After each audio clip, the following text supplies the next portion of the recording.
Quem cortou meu pé de mulungu?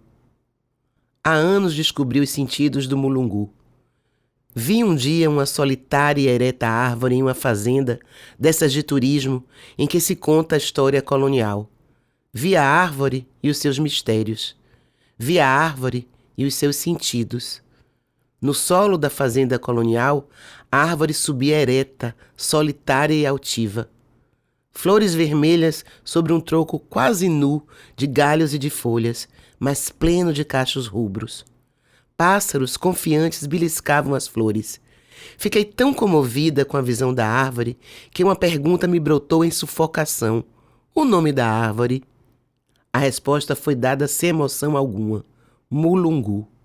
E com um gesto morno, parecendo deslocado do corpo, ela apontou o lugar onde tinha sido a senzala. A dona fazendeira respondia a um outro indagar meu, que eclodira também em quase estado de asfixia e desespero. Da janela, olhei em petição as flores.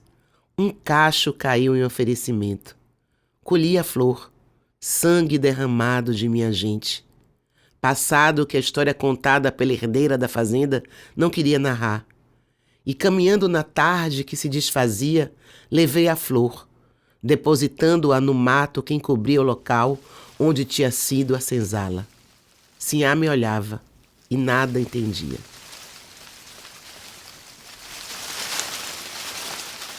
Esse texto é de Conceição Evaristo, uma das maiores escritoras contemporâneas brasileiras. E a voz que você está ouvindo é de Silvana Moura, a nossa diretora.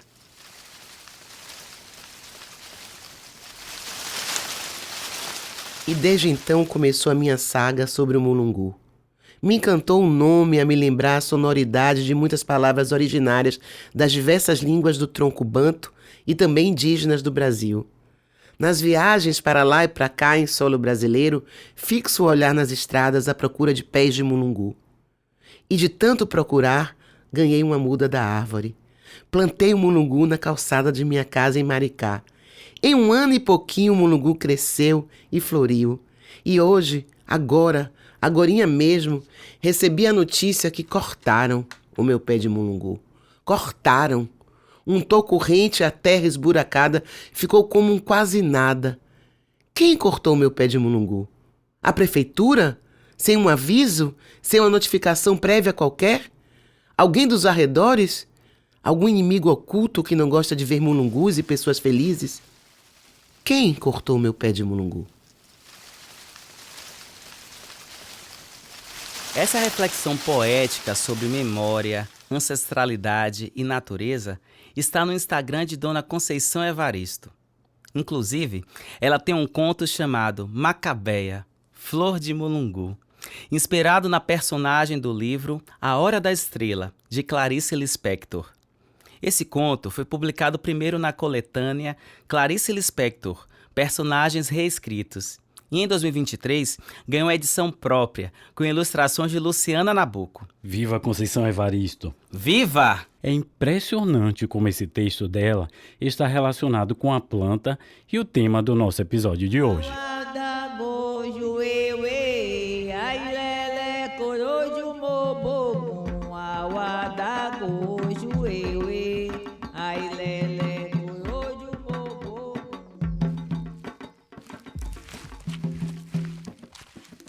Olá, eu sou o Dr. Victor Diógenes Silva e você está ouvindo o podcast Axé das Plantas, Cura do Corpo e da Alma, uma produção da Universidade Federal da Bahia em parceria com o podcast Viagem Gastronômica com o Dr. Dendê. Este projeto tem o apoio do Instituto Serrabeleira. Aqui vamos unir os estudos do Laboratório de Neurofarmacologia aos saberes de comunidades tradicionais sobre as plantas medicinais do Brasil. E para me acompanhar nessa jornada, eu conto com uma pessoa muito especial. Chega mais, Dr. Dendê! Oi, minha gente! É um prazer estar com vocês em mais uma temporada. Eu sou Wagner Rocha, do podcast Viagem Gastronômica com Dr. Dendê. Eu e Victor vamos levar vocês numa viagem pelo mundo encantado das plantas medicinais e dos povos tradicionais. Porque sem folha não tem sonho. Sem folha não tem vida. Sem folha não tem nada. No episódio de hoje do podcast Axé das Plantas, Cura do Corpo e da Alma, vamos falar sobre o mulungu, essa árvore tão linda presente em várias regiões do Brasil e que é muito usada na medicina popular. Não é, Vitor? Exatamente, Wagner. Na primeira etapa da pesquisa do projeto Neurofarmacologia de Terreiro, sempre que a gente visitava as comunidades de religiões de matriz africana, a gente perguntava quais plantas eram utilizadas para o tratamento de doenças do sistema nervoso. E o mulungu sempre era citado como calmante e indicado para insônia e estresse. Já a segunda etapa do projeto Neurofarmacologia consistia na coleta de partes específicas da planta para a sua identificação botânica. E foi na comunidade quilombola de Remanso, na Chapada Diamantina, que a equipe do projeto de pesquisa teve a sorte de ver um pé de mulungu. A árvore estava no quintal de Getúlio Pereira da Silva, uma das lideranças locais. Vale lembrar que Getúlio conversou com a gente na primeira temporada do podcast. Ele é daquelas pessoas que marcam, né, Victor? Um homem preto, alto, sempre com um sorriso no rosto. Getúlio foi quem nos abriu as portas da comunidade. Ele compartilhou com a gente seus conhecimentos e apresentou as pessoas do quilombo. Ele é um profundo conhecedor das ervas e plantas medicinais, saberes que herdou de sua avó, de sua vivência e do mato. Pois é, Wagner. Getúlio é realmente um verdadeiro guardião da natureza e de seus segredos. E foi graças ao pé de mulungu que ele mostrou para a equipe do Neurofarmacologia que a gente conseguiu fazer uma essicata. Pera. Devagar, doutor Vitor. Explique para os nossos ouvintes o que é uma essicata. Explico sim, Wagner. Essicata é uma amostra de partes de planta importantes para a sua identificação botânica. Geralmente um galho com folhas e flores.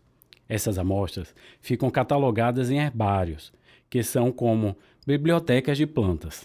Ah, menino, eu já fiz muita essicata na escola, nas aulas de ciência. A gente pegava folhas, flores, prensava entre páginas de caderno e depois colava na cartolina. Colocava o nome da planta e tudo mais. E que legal, Wagner! Cada essicata recebe uma etiqueta com informações importantes, como o nome da planta, o local, a data da coleta e de quem a identificou. A professora Maria Lenise Silva Guedes, nossa assessora científica, também é uma das responsáveis pelo herbário Alexandre Leal Costa na UFBA, que tem mais de 150 mil essicatas. E nós precisamos colocar todas as informações, porque às vezes você coleta uma amostra de planta aqui em Salvador e outra lá na Chapada Diamantina, e mesmo que elas sejam da mesma espécie, o local onde foi coletada pode gerar uma modificação morfológica. Por isso, no herbário, pode haver diferentes essicatas da mesma espécie de planta. Então essa essicata você fez com a amostra do mulungu que tinha no quintal de Getúlio, né? Agora eu entendi. Mas tem uma coisa curiosa aí nessa história. Para fazermos nossos estudos em laboratório, precisamos ter certeza de qual espécie estamos lidando. E é importante já dizer que existem 2 espécies conhecidas de mulungu aqui na Bahia. Então, a professora Lenise nos disse que a gente precisava observar o período de inflorescência delas, porque tem planta que só dá flor uma vez por ano, para não fazermos viagem de balde. Eu adoro o nosso bom baianês, viagem de balde.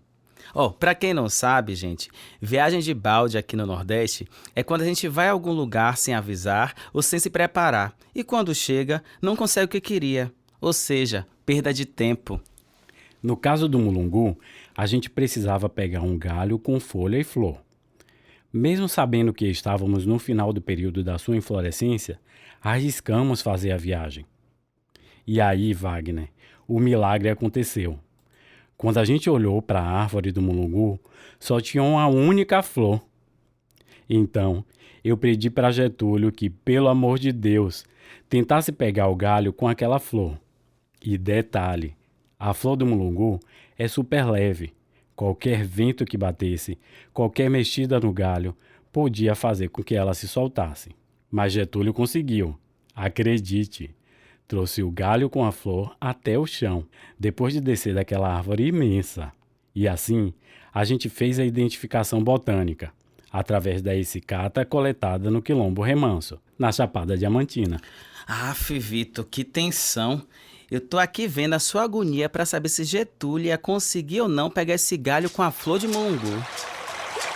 Que o mulungu realmente é uma planta incrível, que está presente na nossa cultura do Brasil e tem efeitos muito interessantes, tanto do ponto de vista científico, de estudos mesmo, como também a gente vê do uso popular. Realmente o mulungu ajuda a dormir, né? Pessoas que têm dificuldade, principalmente em relação ao sono REM, aprofundar esse sono, o mulungu pode ajudar. Eu gosto muito de prescrever para casos de depressão também, no caso para ajudar em sintomas depressivos. Ele não vai ser a solução da depressão, mas vai ajudar em sintomas. É uma planta que a gente encontra facilmente para fazer o chá, né, fazer a decocção, né, da entre casca, ou fazer uma tintura ou cápsula, a gente pode associar, mas é muito interessante para a população adulta.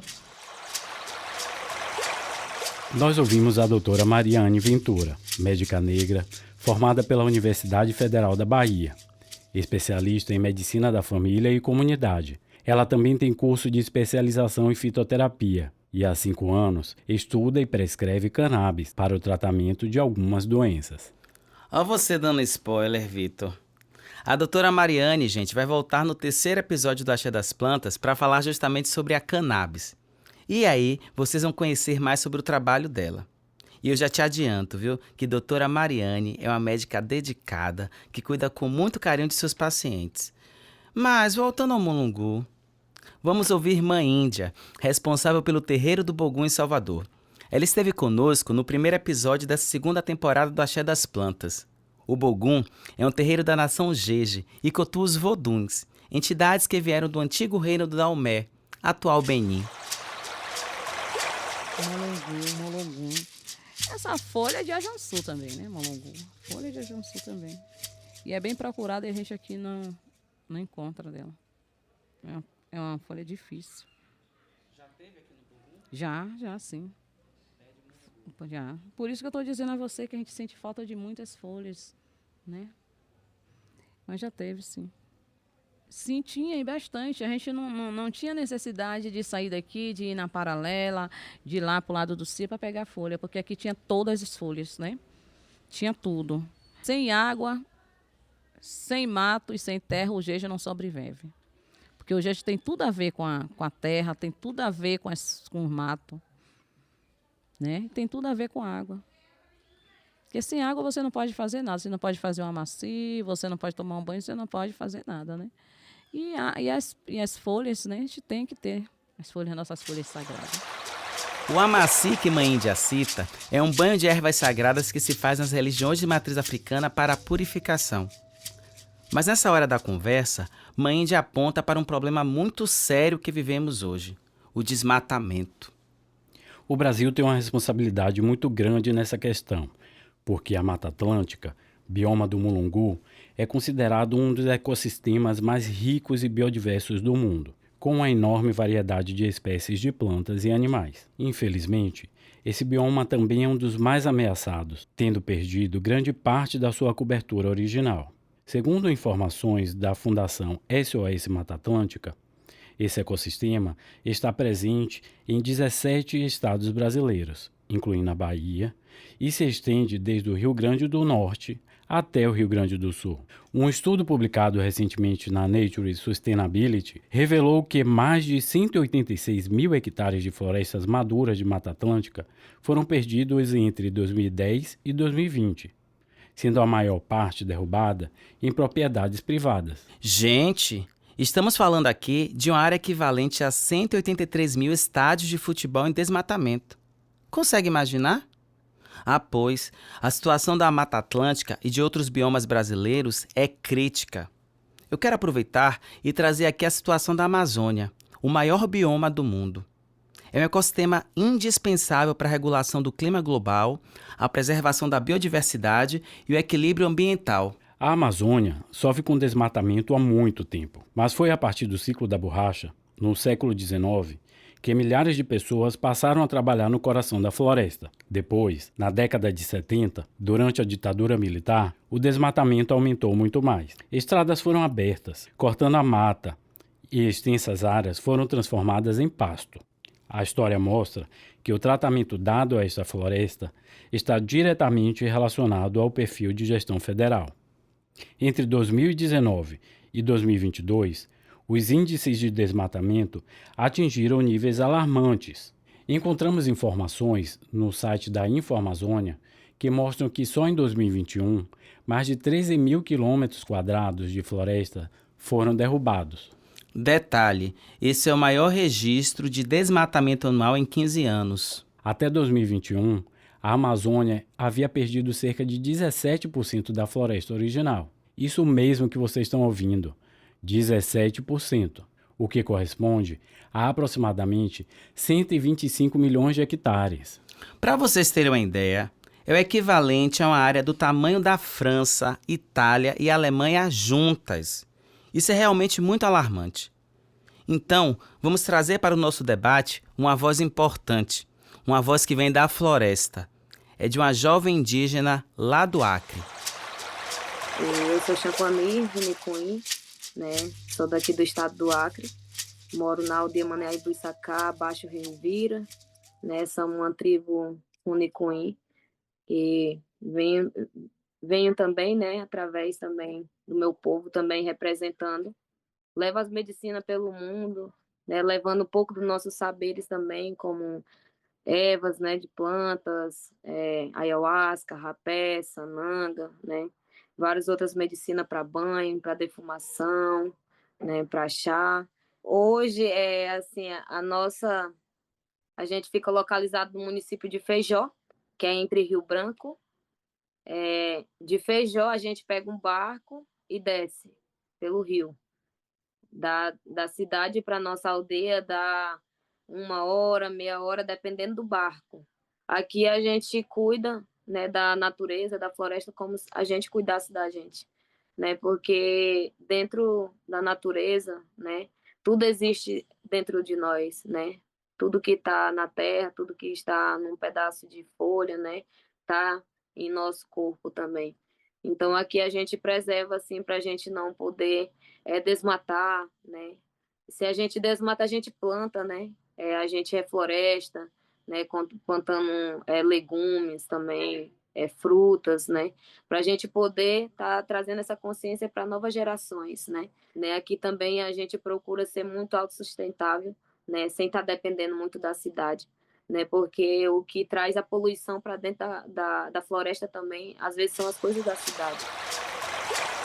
E a estrela desse episódio não está fora das garras do desmatamento.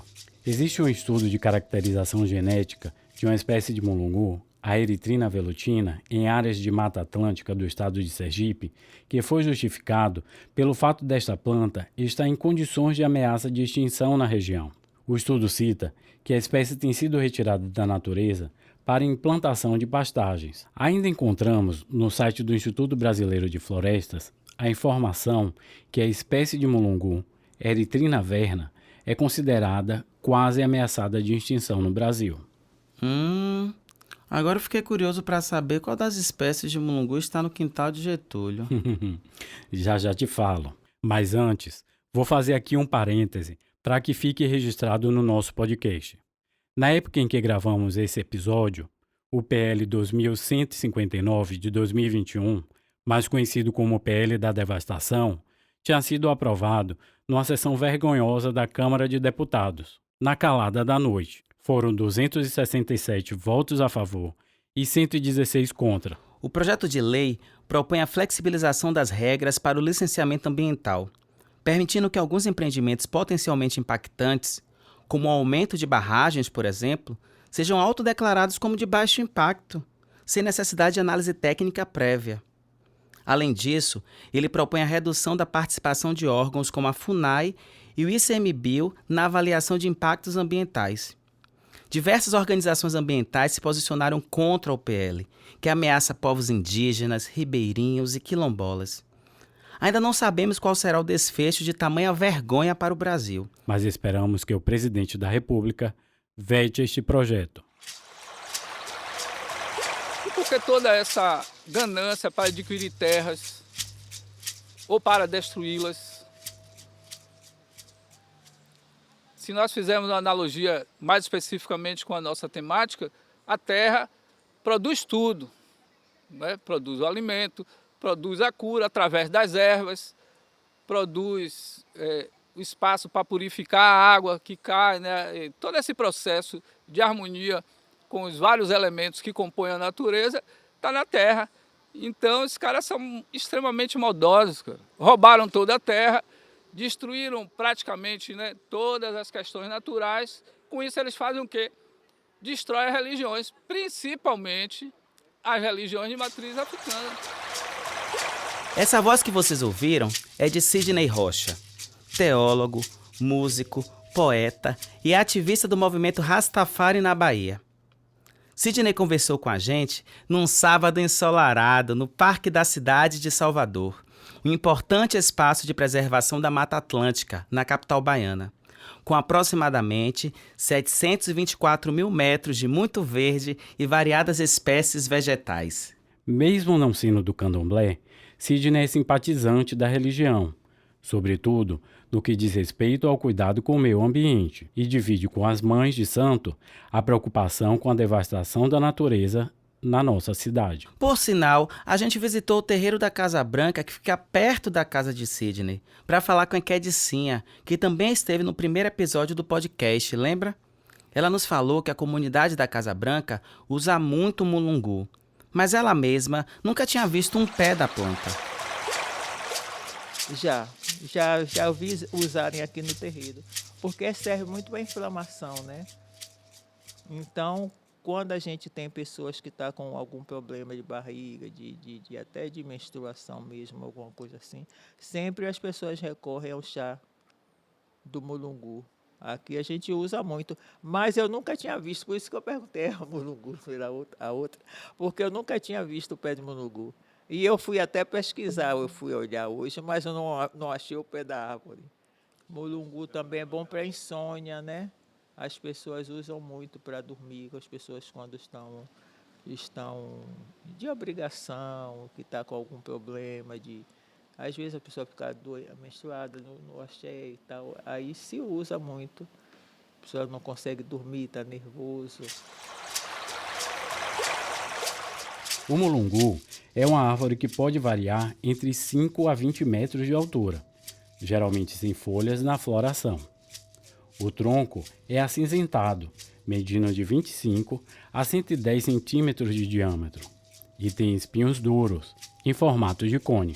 A folha é grande, de textura fina e um pouco rígida, com 3 folíolos e uma leve penugem na parte de baixo. O formato das folhas pode ser oval ou triangular. A ponta não é afiada e a base pode ser arredondada ou cortada reta. As flores podem medir de 5 a 7 centímetros e as suas pétalas variam entre vermelho e laranja avermelhado. O fruto é uma vagem de 10 centímetros de comprimento, com formato alongado e ligeiramente cilíndrico, com bordas onduladas. As sementes têm formato de rim e são vermelhas. Você tá me enrolando, né, seu Victor? Diga logo aí, menino, qual foi a espécie de mulungu que tinha no quintal de Getúlio? Calma, Wagner. Vamos lá. Existem 2 espécies de mulungu que se confundem, ambas do gênero Erythrina. A eritrina é um gênero botânico mais usado como fitoterápico no Brasil. São plantas da família leguminosa, uma fabácea. O gênero Erythrina compreende cerca de 115 espécies distribuídas em todas as regiões tropicais do mundo, estendendo-se nas áreas quente temperadas, como no sul da África, na Cordilheira do Himalaia e no sudeste dos Estados Unidos. Atualmente, são reconhecidos 5 subgêneros e 26 seções de subdivisão taxonômica de Erythrina. 70 espécies são conhecidas nas Américas, 31 na África e 12 na Ásia e Oceania. No Brasil, são encontrados cerca de 12 espécies, das quais 8 ocorrem no Nordeste, e 2 delas são conhecidas como mulungu aqui na Bahia, a Erythrina velutina e a Erythrina mulungu. Que massa isso! Me fala mais um pouquinho aí sobre elas duas. Erythrina velutina, que está ameaçada em extinção, é uma planta nativa da caatinga do Nordeste brasileiro e do Vale do São Francisco, conhecida pelo nome mulungu aqui na Bahia, mas também é assim chamada no Ceará, Rio Grande do Norte, na Paraíba, em Pernambuco, em Sergipe e em São Paulo. No Ceará, ela também é conhecida como bucaré, mulungu de flor vermelha e mulungu de flor amarela. Já em Minas Gerais, ela é conhecida como muxoco e mulungá. O nome científico eritrina vem do grego erythros, que significa vermelho, por causa da cor de suas flores. E a velutina vem do latim, que significa aparência aveludada, justamente pela sua folha apresentar pelos macios. O nome vulgar mulungu vem do tupi, mussungu ou muzungu. A palavra mulungu também pode ter origem africana, que significa pandeiro, talvez pela semelhança do som produzido ao bater no seu tronco oco. A outra espécie é a Eritrina mulungu, popularmente conhecida como mulungu, amansa-senhor, árvore de coral, bico de papagaio, canivete, capa-homem, corticeira, flor de coral, suína, suiná-suinã e tiriceiro. Ela é encontrada em São Paulo, Mato Grosso do Sul, Tocantins e aqui na Bahia. Tanto as cascas da Eritrina velutina como da Eritrina mulungu têm sido comercializada em casas de produtos naturais do Brasil, pelo nome mulungu, geralmente indicada para o tratamento de ansiedade e insônia. Ensaios clínicos randomizados e controlados demonstraram o efeito ansiolítico da Eritrina mulungu. Já a Eritrina velutina tem muitos relatos de uso na medicina popular. No entanto, nenhum teste clínico realizado pela medicina moderna. Sim, eu estou adorando a explicação, mas você ainda não me respondeu. Qual foi a espécie de mulungu que você encontrou lá no quintal de Getúlio, homem, e que fez esse cata? Tchan, tchan, tchan, tchan. Foi a Eritrina velutina. Mesmo sem pesquisas clínicas, a gente sabe que a Eritrina velutina possui diversos constituintes químicos, incluindo alcaloides, taninos, flavonoides e esteroides. Dentre os alcaloides, destacam-se a ipaporfina, eritrina e eritravina, que são compostos com ação ansiolítica, que ativam receptores de GABA, aqueles onde se liga o famoso diazepam, contribuindo então para um efeito calmante e relaxante do mulungu. Nas folhas da Eritrina velutina foram detectados flavonas, flavonóis, xantonas e catequinas. Além disso, a prospecção fitoquímica da Eritrina velutina indicou também a presença de auronas, chalconas, flavanonas, flavanonóis e leucoantocianidinas. A casca e os frutos dessa espécie são empregados na medicina popular do Nordeste, embora a segurança do seu uso ainda não tenha sido investigada pela medicina moderna. Então é bom não vacilar na dose do mulungu, né? Escutem só o que aconteceu com Mãe Lele de Oxum, do terreiro Ileaxé Oxum Omiirê, em Mapele, município de Simões Filho, que fica na região metropolitana aqui de Salvador. Aí usamos muito. Inclusive, eu já usei muito mulungu. E aí é um aviso. A mulungu, ela não pode ser usada em excesso, porque antes dela te fazer dormir, ela vai te fazer despertar. Eu já tive uma experiência com o mulungu. E aí eu tava alguns dias sem dormir. E aí eu peguei não uma folha, mas o entrecasco do mulungu, né? E fiz um chá muitíssimo forte, porque naquela hora eu não conseguia raciocinar sobre a magia da folha. Então, o que eu precisava era de alguma coisa que me derrubasse. Mas ela me derrubou de um outro jeito. Eu tomei mulungu, mas eu fiquei tão doida. Que eu me joguei no chão do quarto, comecei a chorar. Depois eu fui pro chuveiro, fiquei um tempo debaixo do chuveiro, mas eu só precisava dormir. Aí depois eu dormi. A mulungu a gente utiliza muito para pessoas inquietas, por exemplo, pessoas que estão extremamente ansiosas com o início do processo iniciático. É o chá que a gente utiliza no início do processo, né, para que a pessoa consiga ter um corpo mais relaxado para passar pelos demais rituais.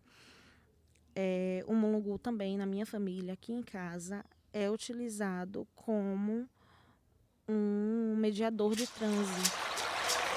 Mãe Lely está se referindo ao ritual de iniciação no candomblé. É comum nesse processo iniciático que o abiã, aquele que será iniciado, tenha muitas inquietações. Pode ser receio do desconhecido, que só será revelado durante o ritual, ou dificuldade de se desconectar do mundo exterior. Por isso, os sacerdotes e sacerdotisas encontram formas de acalmar o abiã. O chá de mulungu não é fundamento tradicional, mas pelo seu efeito calmante, ajuda o abiã a passar pelas angústias desse processo. Wagner, essa questão de dosagem é muito importante.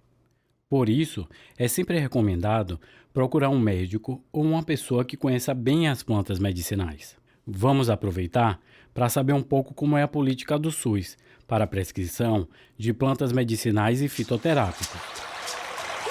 Sim, a farmácia viva, a perspectiva é usar a planta medicinal como droga vegetal seca, né? A droga vegetal é a planta seca, em sachê. Muitas farmácias vivas no Brasil distribuem nas unidades de saúde sachês de planta medicinal. Não medicamento manipulado, mas a planta, né? Então, a perspectiva de você usar a planta pode ser dessa forma.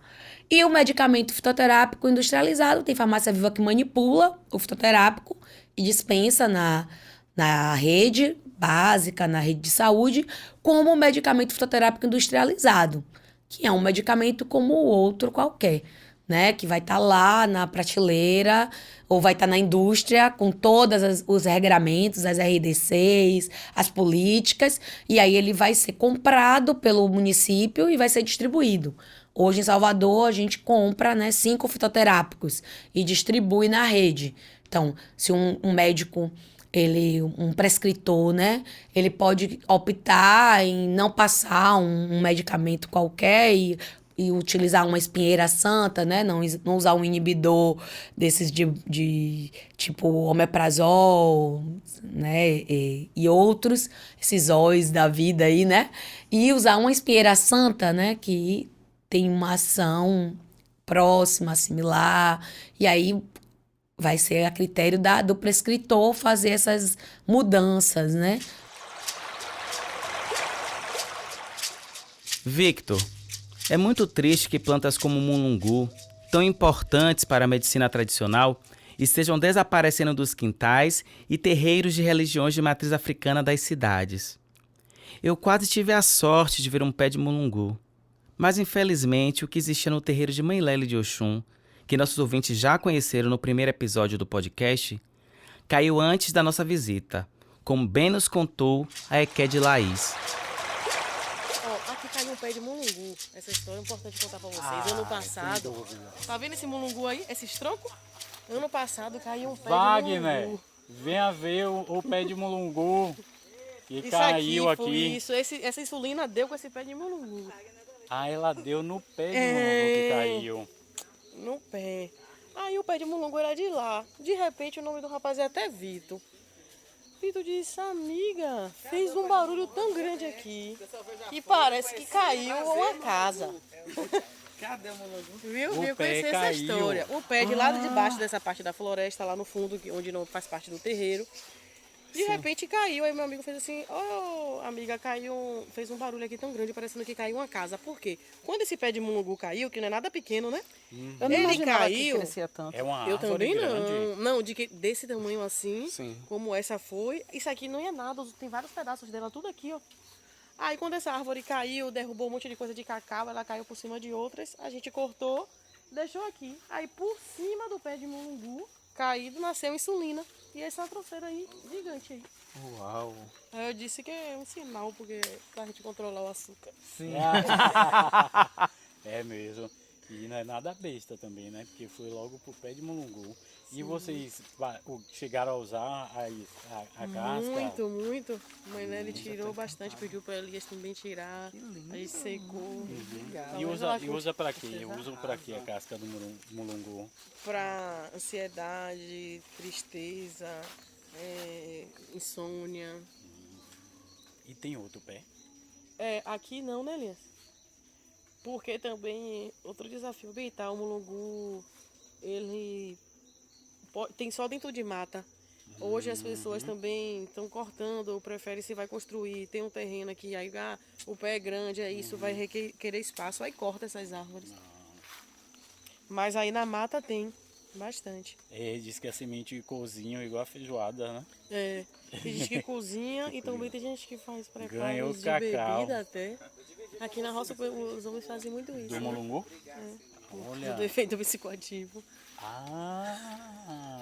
Com a semente, é? Com as sementes. Que beleza. Essa eu não sabia, não. Do terreiro de Mãe Lele, que fica no município de Simões Filho, vamos para o terreiro de Tata Mutaimê, no bairro de Cajazeiras, em Salvador.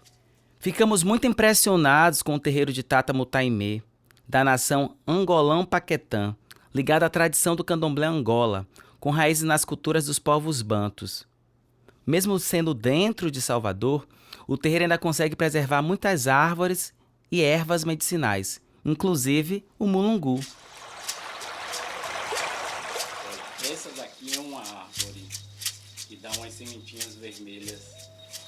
Que é E aqui cozinha igual como cozinha feijão. Tá. Então ela é para o fortalecimento. Isso é mulungu? É mulungu. Eu tenho ela aqui. Você sabe que tem vários tipos de mulungu, né? Tem uns 3. Eu vi isso. Só? Eu vi uns 3 no livro. História de livro. Tem vários mulungus. Esse mulungu aqui, que parece pata de vaca, esse mulungu, ele é mais para uma questão da perda de memória, né?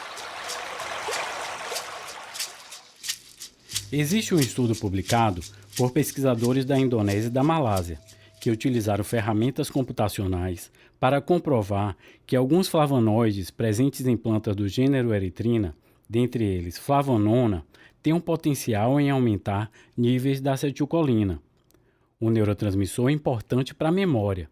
Por outro lado, a eritravina, já citada anteriormente, é um alcaloide isoquinolínico.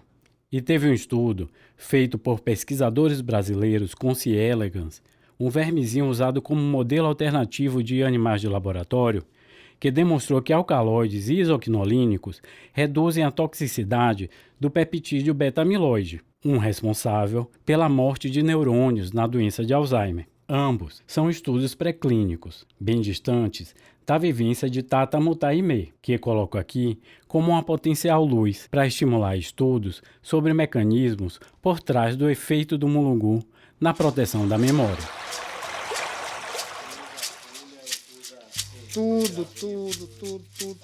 Esse caule aqui, ó, se você... A árvorezinha que você pega nela, ela tem uma espécie de leite. É uma seivazinha que, né? Que também você pode estar trabalhando nos pontos físico-corporal, sabe? Nos lugares sagrados. Então, também mãe, quando eu falo mãe, é a mãe de santo. Ela botava muito nas curas. Só para explicar aqui, gente. No candomblé, as curas são incisões específicas realizadas no corpo dos iniciados durante o processo de feitura do orixá, do vodum ou do inquice. É a prática ritual pela qual o axé e o conhecimento são recebidos. Na tradição do candomblé banto, de Tata Mutaimê, o processo de feitura do inquice não tem escarificação. O processo de fortalecimento, o axé, é feito pela ingestão e pelos banhos.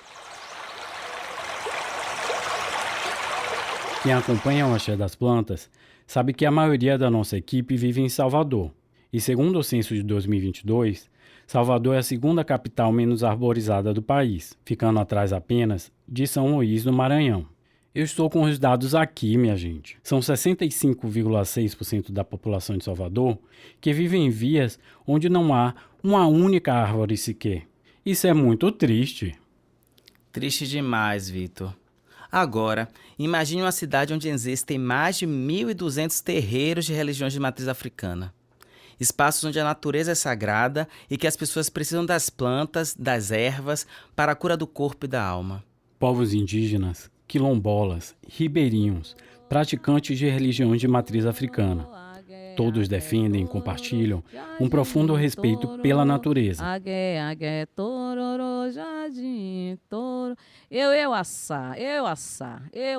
gente agradecendo a ele, né?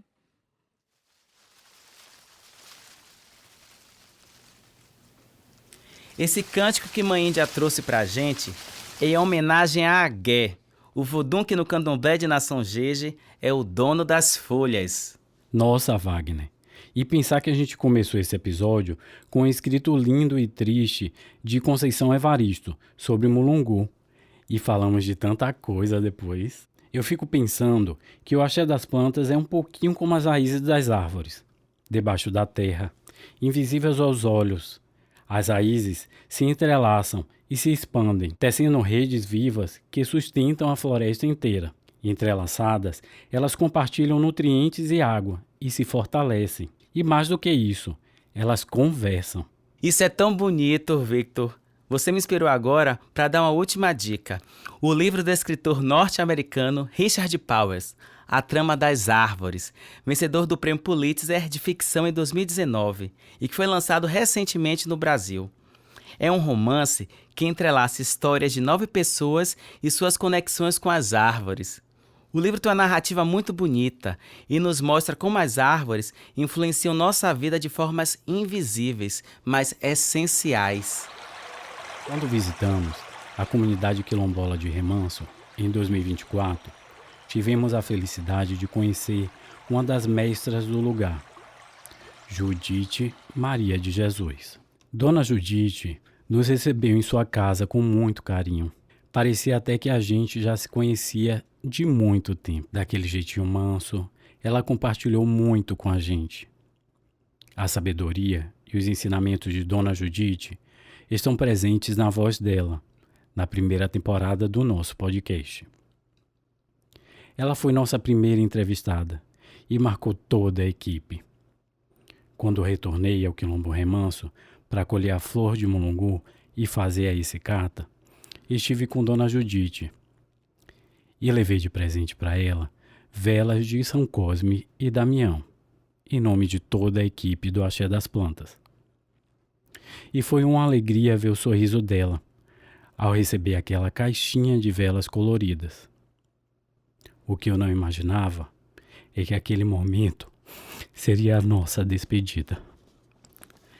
Matriarca de uma família de 8 filhos, 48 netos, 41 bisnetos e 6 tataranetos. Dona Judite fez a sua passagem em abril de 2025, aos 91 anos. Uma mulher negra que ainda hoje nos inspira a seguir preservando nossas origens afro-brasileiras, nossas tradições e nossas plantas sagradas. A flor de mulungu, que está hoje no herbário da UFBA, foi colhida com todo cuidado pelas mãos de Getúlio, neto de Dona Judite. Infelizmente, não deu tempo de voltar no Remanso e comer o caruru que Dona Judite dava a São Cosme e Damião há mais de 70 anos. Mas o legado dela segue vivo e queremos dedicar esse episódio a Dona Judite, que assim como a flor de mulungu, é símbolo de resistência, cura e conhecimento ancestral. Muito obrigado por tudo, Dona Judite.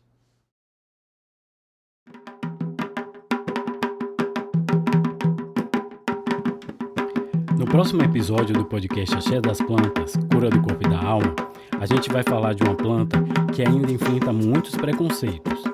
A cannabis, e isso, mais conhecida como maconha. Siga a gente no Instagram, @Axé das Plantas. Lá você vai encontrar muitos conteúdos ligados aos temas que debatemos aqui no podcast, além de ver fotos e figuras das plantas que apresentamos aqui.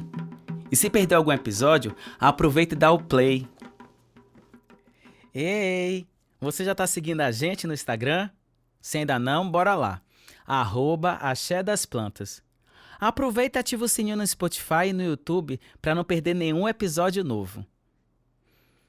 Axé das Plantas, Cura do Corpo e da Alma é uma produção da Universidade Federal da Bahia, em parceria com o podcast Viagem Gastronômica com Dr. Dendê e o apoio do Instituto Serra Pilheira. Os 5 episódios dessa segunda temporada são apresentados por mim, Wagner Rocha, e por Victor Diógenes Silva. Queremos deixar um agradecimento especial a todas as pessoas que ajudaram a dar vida a esse podcast. Nossas entrevistadas e entrevistados: Equedicinha, do Terreiro da Casa Branca; Mãe Índia, do Terreiro do Bogum; Mãe Lele e Equed Laís, do Terreiro Ileaxé Oxum Omire; Tata Mutaimê, do Terreiro Mutalambô e Ecayongo; Mestra Japira Pataxó; Pajé Maná Xanenauá; Xanquani Runicuí; Sacerdote Santos Isidro Oviedo Torre; o neurocientista Siddhartha Ribeiro; o músico Sidney Rocha; a médica Mariane Ventura e a professora e farmacêutica Maiara de Queiroz. Na apresentação, Victor Diógenes Silva e Wagner Rocha. Na direção, Silvana Moura. No roteiro, Mayra Cristina. Na edição, Daniele Freire. Na produção e assessoria de imprensa, Jean Cardoso. Nosso social media e editor de vídeo é Romeran Ribeiro. A mobilizadora de redes sociais é Aimee Alves. No design e identidade visual, Davi Barreto. Na captação de som externo, Omi Bolu. E na captação do som em estúdio, André T. A trilha sonora é de Sapoti e Rafael Calunga. Assessoria Científica em Ciências Humanas, Rafael Fontes. Na assessoria para Ciências Biológicas e da Saúde, Aimee Alves, Clarice Schettini, Deise Vilas Boas, Lenise Guedes, Lucas Oliveira, Márcia Silva, Rafael Short, Ravena do Nascimento, Suzana Braga, Igor Gessé e eu, Victor Diógenes Silva. Neste episódio, nós gostaríamos de fazer um agradecimento especial ao estudante de Biologia da UFBA, Tiago Santos, que nos auxiliou na produção da Ecicata do Mulungu. Nossos agradecimentos também ao mentor Terro Preste e ao nosso podcast parceiro, Viagem Gastronômica com Dr. Dendê. Os episódios foram gravados no Estúdio T, financiamento Instituto Serra Pilheira. Até a próxima!